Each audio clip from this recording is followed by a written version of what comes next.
When somebody asks you how you are, how many times do you just say, I'm okay? The truth is, we are often not okay. And in Halinka Prevett's first book, Vulnerably Authentic, A Journey to Being Okay, she dives in and talks about what it is like to truly discover who you are and how to live as true you. I'm excited to have Halinka on today's episode of The Written Compass. She is a wonderful new author. She's a colleague. She is a friend. She's a fellow body-mind coach. And we get to talk about all sorts of amazing things today and get a sneak peek into her new book. We're so excited you're here. Come on in. Let's get started. Hello. Welcome, everyone, to another episode of The Written Compass. Shana Hartman here, embodied writing coach. And I probably say this every episode, but I really mean it in this one. I have the amazing Halinka Prevett here. She is not only a recently published author that I have had and my team has had the pleasure of working with through our embodied writing mastermind experience, but she's also a colleague, a friend. She's a fellow body mind coach. She's the creator of the Happy and Healthy Place. She coaches clients to align with possibility so they can take action and really live happy and healthy. And this is what I think is so important, on purpose, so that they can really be kind of their truest versions of themselves. She is all kinds of trained and certified in all the amazing ways. And she lives in Chatham, Ontario, Canada. And when she's not working with clients, I love this, Halinka can be found on a walk with Lenny. We may talk about Lenny a little bit because it's an important story in her book that was recently published. She also might be found enjoying a little margarita and doing some writing because you're good at margaritaing and writing all at the same time, or begrudgingly working out with her amazing sister who really looks like your twin. I really can't get over that every time I see a picture of her. But welcome, Halinka. I'm so excited that you are here. Thank you, Shana. I'm always excited to talk to you and spend some time with you. So this is great. I know. Halinka and I really are good at chitter chatting. So we'll try to have some direction with this and not just let it be all over the place like we can with our conversations. But Halinka, tell us a little bit. You're here because you are a writer. You are a published author now. And so tell us a little bit about how you got there and just a little bit about your book, and then we'll sort of dive in further from there. I'm not going to lie. That still gives me goosebumps, right? The fact of the fact that there is a published book, and to be able to say the word author. And I always say, I have clients who run and they're like, oh, I'm not a runner because I only ran 5K. And there's all this comparison. And I always am like, at what point in time do you actually just claim it? Yeah. We'll claim that today. Thank you, Shana. You're welcome. Yes, I am an author and published my first book. How it started. So I met Shana with the Body Mind coaching community as we did our certification. I was just one wave after you. And then I had the lovely pleasure of working with you as the editor for Body Mind Living magazine, as we sort of did this navigating cycle of magazine articles that we did for 5 months. And it was really interesting because really through that process is really where I discovered my voice in written word. I've always journaled, right? I've always kept notes. I'm a to-do list person, and there was always sort of that chicken scratch in sort of every single notebook that I've ever owned. And I was always an avid reader. And I can remember, years and years and years ago, anytime something funny would happen or there was a story in life that was a little bit, crazy or concerning or a big lesson, it was always a little bit of a joke with family and friends that I would just say, well, typical Halinka story, that's just another chapter for the book. Yes. And there was always sort of this idea of, wouldn't that be nice if that was a goal, right? Wouldn't it be nice to be able to have something to be able to hold that legacy that you can kind of pass on? But to tell you the truth, I don't know if I really believed it would ever happen until we actually worked together in this embodied marketing writing program, which was just so brilliant to be able to add in sort of this embodiment and body mind, which the two of us both love, and be able to kind of really finish it with this sort of finished product. Yeah.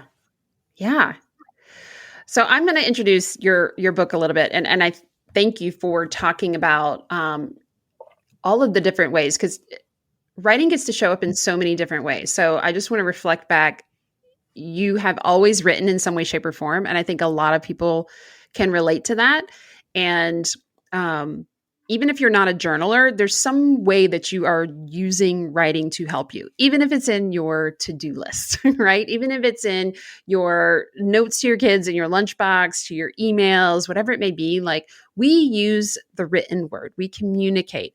Even if you're verbally more of an out loud writer, so to speak, like, that to me is still writing creative. I think that's part of what it's like to be a message being. So you've had this part of you that's always there, and then you've been living your life, and as a part of that have always been this little asterisk of that'll be a chapter in the book one day. And you're not the first person where I've heard that from. A lot of the people who we wind up working with and have the pleasure of working with and helping support, publish, and write their book, they've said that in some way, shape, or form. So I want people to just hear that, like, if you're feeling that tug. And I love how you followed it and got to publish in Body Mind Living magazine. That is available at bodymindliving.com. By the way, go check that out. We'll have that in the show notes as well. And now we have this beautiful book, and I'm holding it up, even though this isn't recorded video, but I'm holding it in my hand because it's so exciting to hold in the hand. And we were just talking about how pretty it is. Like, it's got this beautiful, simple cover. And the title of your book is Vulnerably Authentic, A Journey to Being Okay.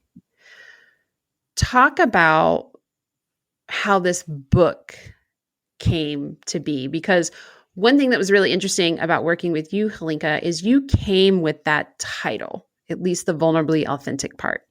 You just knew, right? So why vulnerably authentic? What is this book? Let's just talk about it and dive in.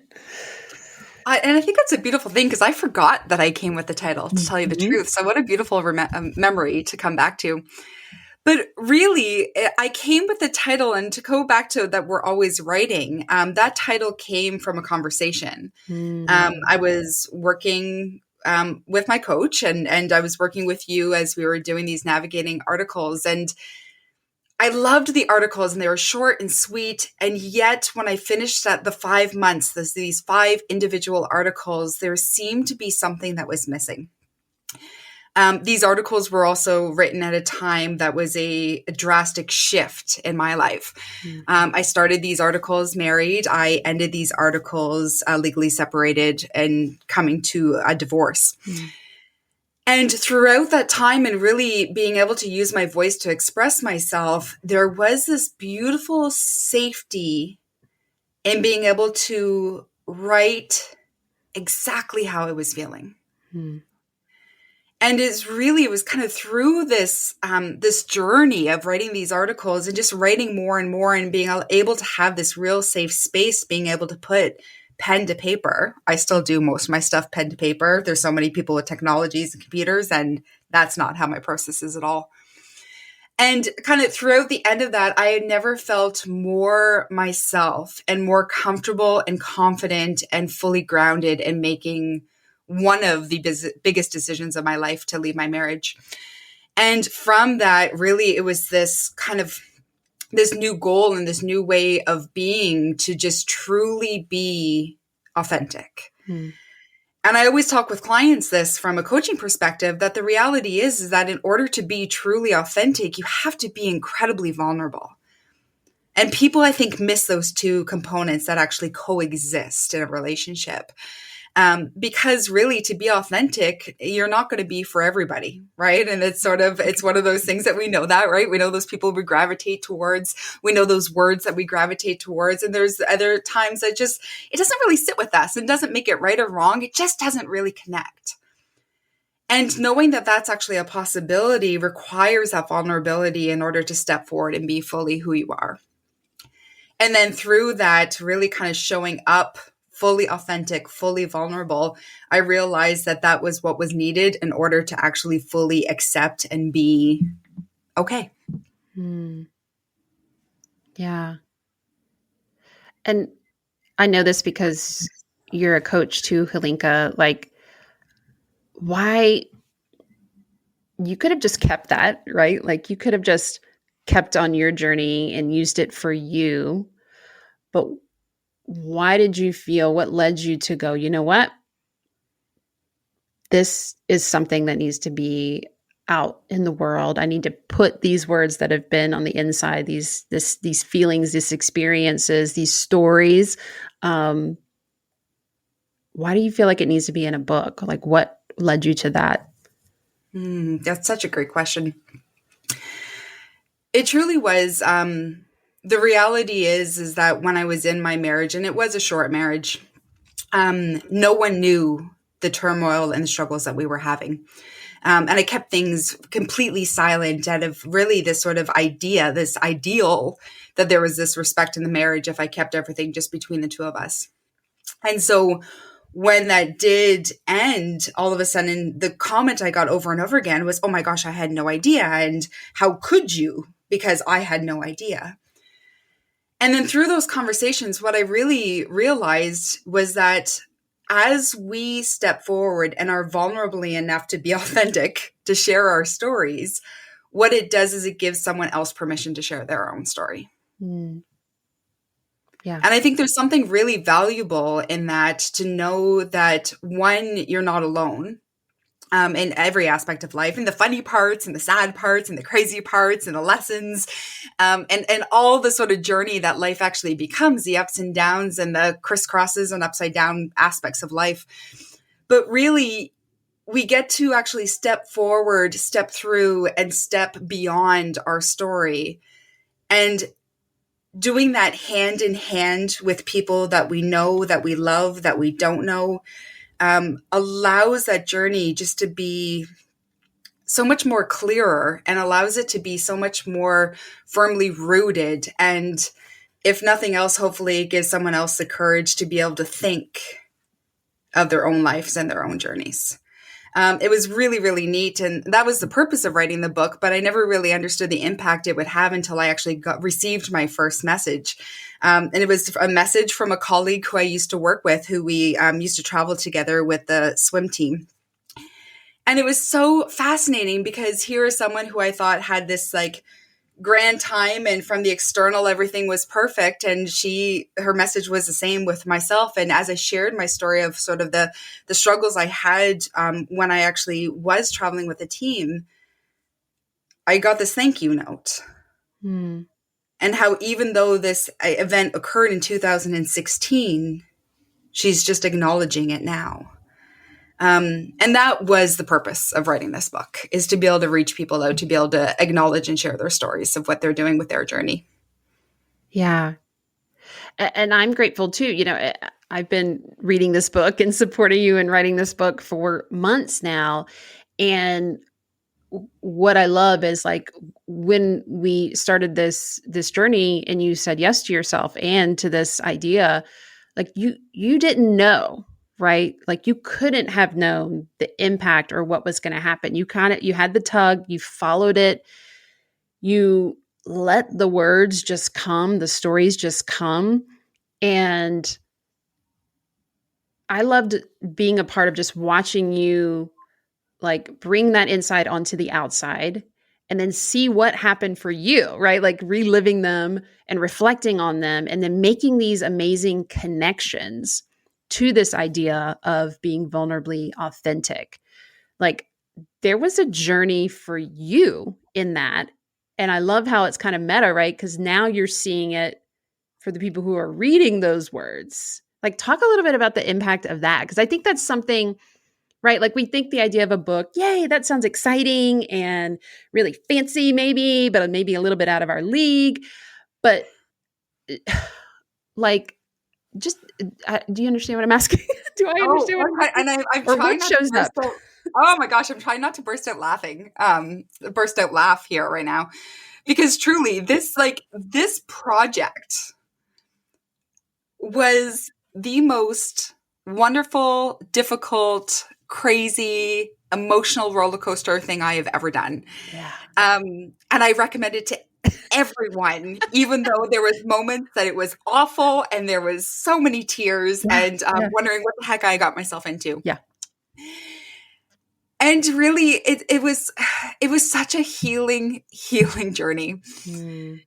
And so many of those sort of like stories, like I said, oh, just typical Halinka stories and just one for the chapter of the book. What I didn't realize at the time when we sort of said that jokingly in whatever context that was given, so many of those stories were ingrained in our memory because they actually had a traumatic response. Some of them was sort of a really funny traumatic response, right? That we could kind of giggle and laugh and just sort of the ridiculousness of embarrassment. And so many of them were sort of done because I was repeating old patterns over and over again. And it was like this hardest lesson to learn. And being able to sit and reflect and write those words and learn those lessons and really see where those patterns come for myself over and over again was this beautiful lesson and journey for me, without being corny, to being okay. Right. Because the reality is those things are going to happen, and there's going to be more typical Halinka stories, and there's probably going to be more moments that I'm going to say that's going to be for volume 2 of the book. And I look forward to having those because now I have these tools in order to process that emotion and that event quickly, whether it's just sort of slightly after or it's in the moment, and really kind of enjoy the humor in all of it and in the fun that is just sort of this lesson that we have that is life. Yeah. Yeah, I think that's something that you don't know until you know. Like when you start writing, because it is truly an embodiment experience, you don't realize that healing part, right? Like it starts off as a task, kind of. I'm going to go and write this book. I'm going to embark on it. And I think a lot of people out there do talk about writing a book as just like a big item on a to-do list, like a bigger than, going and doing your dishes. Right. And I think a lot gets missed when we approach it that way versus, and maybe it starts off that way. But when we approach it and realize and allow ourselves to really experience the writing, the words as it shows up, really is this powerful healing experience. And I'm probably biased, but I think the writing is better. I think it is more authentic. It is healing for the writer, and that's going to come across for the reader, hence why you're getting these thank you notes. Mm-hmm. Absolutely. And what I will say is there is actually many, many words that were written that did not enter the book. Oh yeah. Talk about that. Oh my God. I think that's important. And there were stories where when we first started, I was like, vulnerably authentic. This is the story. This is the pinnacle story that is going to be there. And as I did go through that process of writing it, when that thought or that topic and that idea and that chapter was finally finished, that's all that needed to be.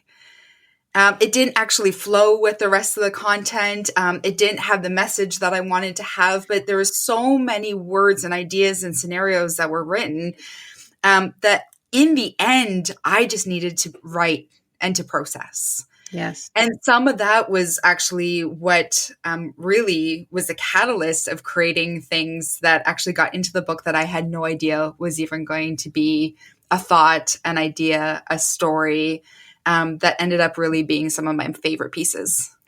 Yeah, this is why. Thank you for sharing that, because this is why. Yes, it's great to come into writing a book or writing an article or writing an email, whatever you're writing, with an idea, with an inkling. But what I'm here is like being open. When you're embodied in it, you're open to using the writing as a vehicle to get to what you actually need to share, or what is actually meant to come forward.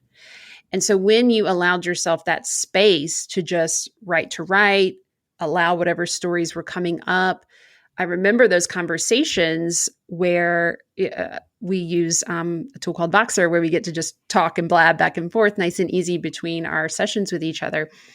And these stories would come up, and sometimes they are just meant for you. And once you write those, it does open the pathway for, this is actually what I want to share about that, or this is the one part of that story that's important. And I love that. And that's what I think led to, I'm going to talk about kind of how you organize this book, because I think it's really powerful, is you've got 3 sections. So the book, Halinka kind of approaches it as, and there's sort of a tagline of your coach in a book for living aligned with who you truly are. And so Halinka's got 3 sections. Section 1 is where you are. Section 2 is coach in a book. And section 3 is you are okay. So talk a little bit about how those sections came to be and kind of what your intention was behind them, because I think it's really cool how it kind of came about. Absolutely. Well, I am a coach and I work with predominantly women really aligned with possibilities so that they can live life on purpose, happy and healthy. And doing this, and I've been a coach and I've been a massage therapist for going on 18 years. I've been a coach going on for 5 years now. And what's fascinating is coaching was always something that really happened with my massage clients just innately. It was something that was so, it's just such a part of the process as you're communicating with these people, and really, I would say almost the most vulnerable position that they could be in on a massage table. And how this sort of book came out of me really allowing myself to be vulnerably authentic is that what I found happening in this coach-client relationship was they were putting me on a pedestal saying how easy it is for you to live this stuff. You don't know what I'm going through. And really being someone who loves the role of coach, which means I ask way too many questions. I ask more questions than I answer questions. What I ended up finding out is that people felt close and felt like they were in a deep relationship with me without actually knowing much about my personal life, because I wasn't being vulnerably authentic. So part of this story, and the reason why we separated these things into chapters, was section 1 of being like, you are here, was a lot of my own journey, was a lot about being able to share my own vulnerabilities, was a lot about being able to share some of my own struggles that I've had in life, which really were, although awful, the foundation to what it is that I do now and the tools that I teach my clients and they use myself. And because of these tools, clients are able to look at me and say, you have it all together, which I don't. None of us do. None of us do. And thank goodness that none of us do, because there wouldn't be good stories that actually came out, right? I have enough typical Halinka stories that we were able to write a book about this. So, and guaranteed there'll be more. And so that's really where the You Are Here section kind of started from, it was my chance to truly, truly live and be vulnerably authentic. Yeah. And then we get the coach in a book. So we get the tools. And I want to talk. Yeah. Yeah. I'm sorry. I'm like, these what I'm like, this is the part I'm most excited about. Is these really are kind of the 5 foundational tools that I use with all my coaching clients.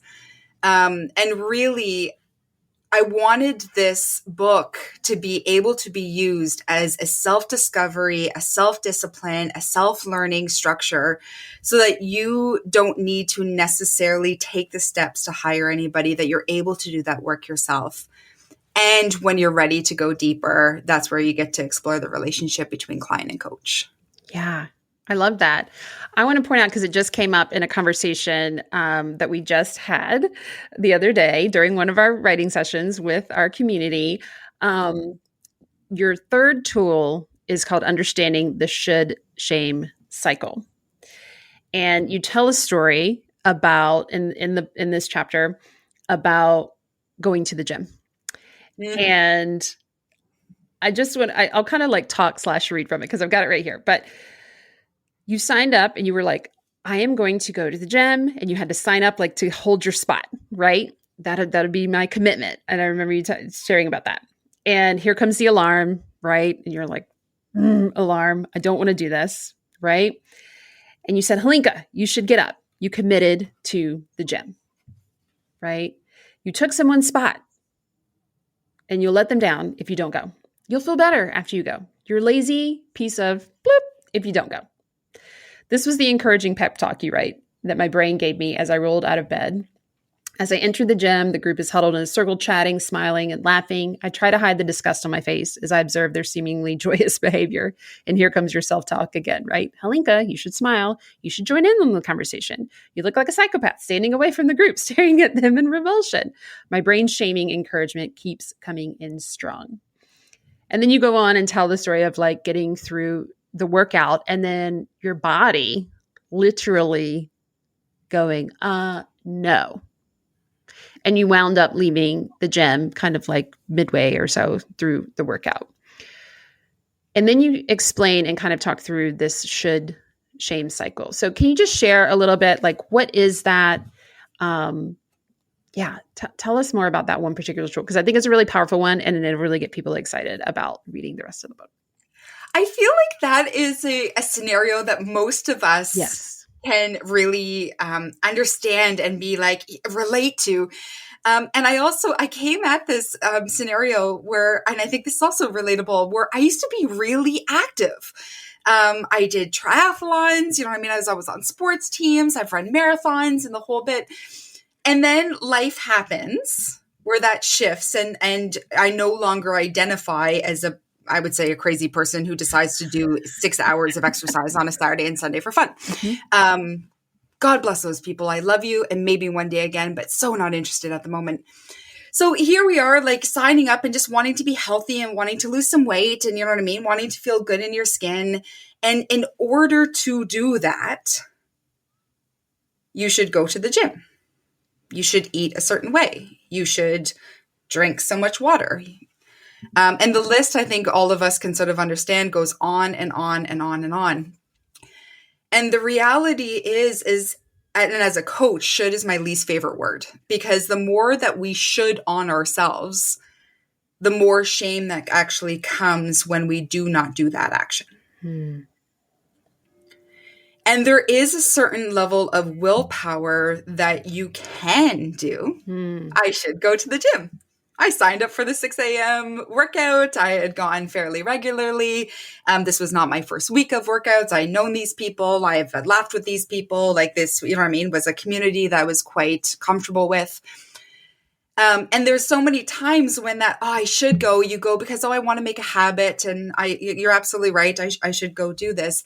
But the more that we put the pressure on that, even though that's not actually serving us, this feeling of shame comes in when we can't follow through, or we can't accomplish, or we don't succeed in whatever that action that should is.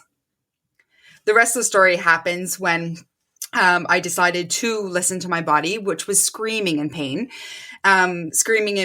from a bunch of autoimmune illnesses that I had. There was referral going down my leg. There was shooting electrical volts going down to my toes. It was just absolutely miserable. And when I finally made the decision to listen to my body and being like, I cannot do this, and to get in my car and leave halfway through, which, felt so embarrassing and so shameful that I could not complete the workout that I had tried to originally continue. Yeah. I had to speed away from that gym so freaking quickly, because I knew my brain, if I didn't allow myself to leave there as fast as I can, my brain would have overpowered my body and forced me to stay for the rest of the hour. Yeah.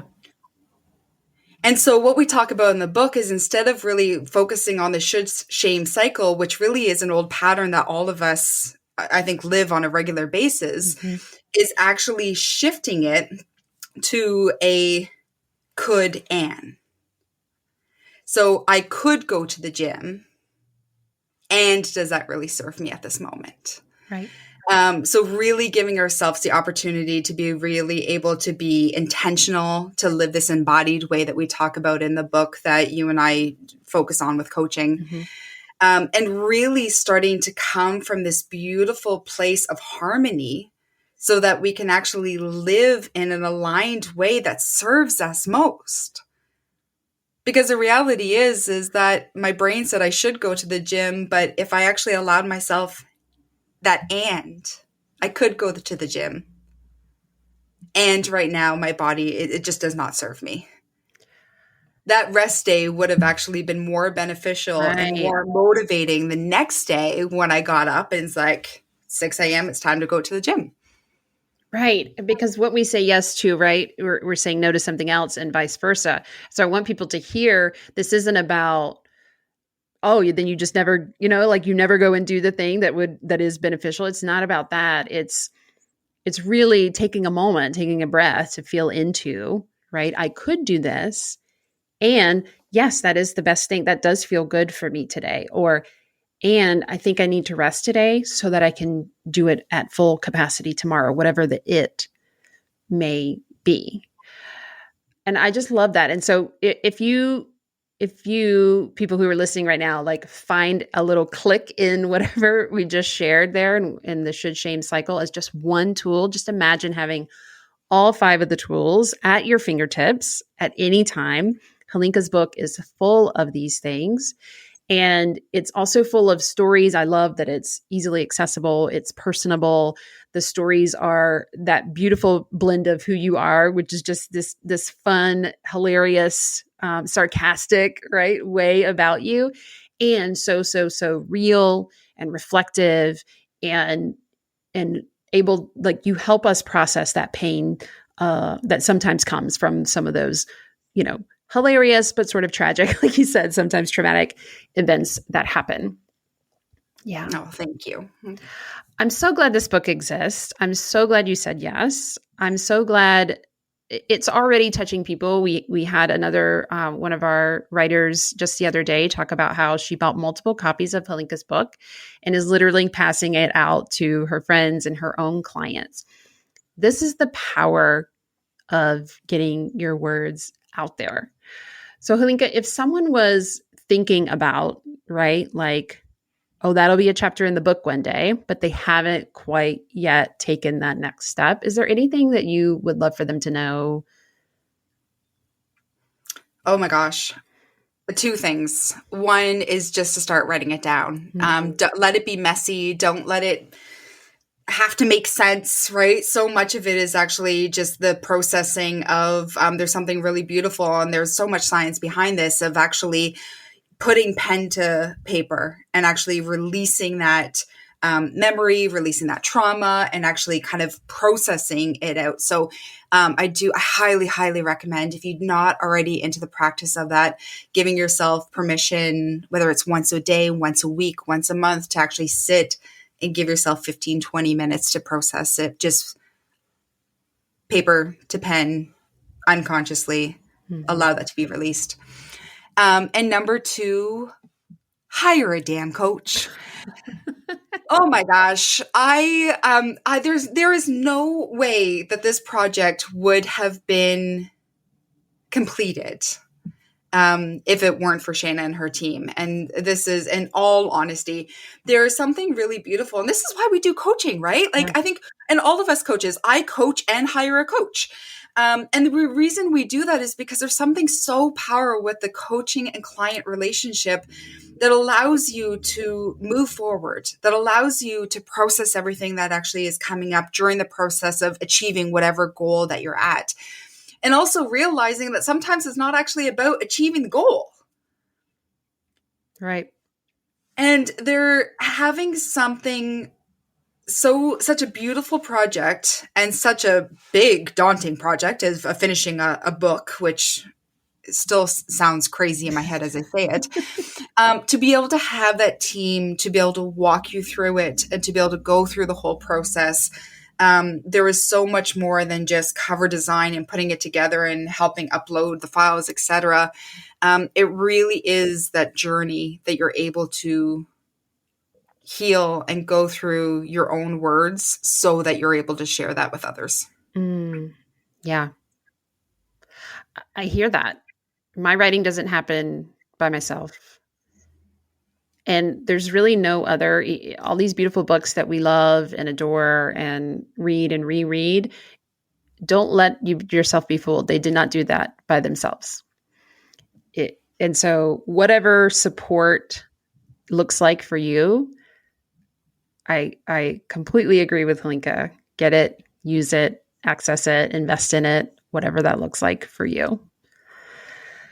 Because that's how our work gets out there. We need that support, because there's so many things as you're stepping, like you said, Halinka, when you step into that journey that you don't realize are going to come up. And if you don't have that support around you, it's really easy for you to just stop, whatever the goal may be, but particularly with writing and writing a book. Oh my gosh, it would be so easy to stop, because it's the project, it would be almost never finished, right? Like, Although this book is released, like my journey of living vulnerably authentic and learning what that means is not over. Yeah. Nor are these only the 5 tools that I use with my clients. These I just find are the 5 foundational tools that I use with my clients. And what I will say is that working with a coach and having this big goal, please have an idea of what you want that finished project to be. Now, I was very specific on saying an idea, because don't be attached to it. This does not look like what I originally thought this would look like, which is more beautiful than I could have ever imagined. But to allow yourself permission to complete it. I know so many brilliant writers who have talked about writing a book, or talked about putting a blog post, or talked about really just sharing their stories and their lives, and have gone draft after draft after draft, that even they've revised it so many times that the message is actually lost and they never put it out there. And I don't know, are you an author if you don't actually share your words? Like, do you communicate without actually communicating with someone else in whatever form that is? Written word, song, sign language, emails, pictures, whatever that communication language is. And so to be able to have that goal and someone to hold you accountable for that completion, whatever that looks like, is so valuable. And Sheena, can I share a funny story? Sure. We completed this project and uploaded this project, and there was errors in the file. And I think that's actually hysterical. And we've talked back and forth about being, what would we have done differently, and et cetera. And the answer is I wouldn't have done anything differently. Because the beautiful thing is we were able to fix that small error. So for those of you who do have a copy of the book, at the end of chapter 2, if you don't know that last sentence, you send me a message and I will give that to you. And we're really kind of playing with it, because that's the whole point of that. It does not have to be perfect, and we let it be messy. And really, to be able to release this and release the perfectionism that comes with it having to be perfect is a part of living vulnerably authentic. And that would have never happened should I not have had the support to actually have a goal to complete this project. I love that. And I love how you said, allow yourself the permission to start, write, and complete your book, because it really is a personal permission, because there's nothing else in the way. You're not missing anything. You're not missing the right training or knowledge or anything like that. You have everything you need. And I love that permission piece. I love the way you said that. So good. So good. Folks, if you have enjoyed and written down, which I'm already like, I can't wait to go back and listen to this episode to write down the amazing things. Halinka just gives wisdom bombs and beautiful nuggets that I write down all the time. Then you must get your copy of Vulnerably Authentic. It is published on Amazon. You can go and grab that. It is in the link in the show notes. But Halinka, if people want to connect with you further, because they are going to want to after they listen to this podcast, and especially after they read your book, what is the best way? Where do you want them to go? How can they get connected with you, work with you, all the good things? The best way to get a hold of me is through my business, The Happy and Healthy Place. I'm there on Instagram and Facebook, and you can email me through the website. Awesome. Halinka, thank you so much. Thank you for being vulnerably authentic. Thank you for showing up. And we can't wait for the next words that are going to show up. And we know they're going to keep coming, because you're just brilliant and people need them. So thank you so much for being here. Thank you, everyone, for joining us. We'll catch you next time. Bye. Thank you so much for listening to this episode of The Written Compass. If you are enjoying this content, do me a favor and go and review the podcast. This allows me to share and get these messages out to the people who really need them, who we want to read their books in the future. You can also go and share your thoughts and tag me at ShaynaHartman_ on Instagram. Again, this is just a way for us to get connected and share the writing love. And if you know that you are ready to write your book, that message that's been burning inside of you for a long time, then I want to talk to you. My team and I want to talk to you. Head on over to ShaynaHartman.com and click Work with Us. From there, you'll see an application to explore and see if writing your book is your next best step.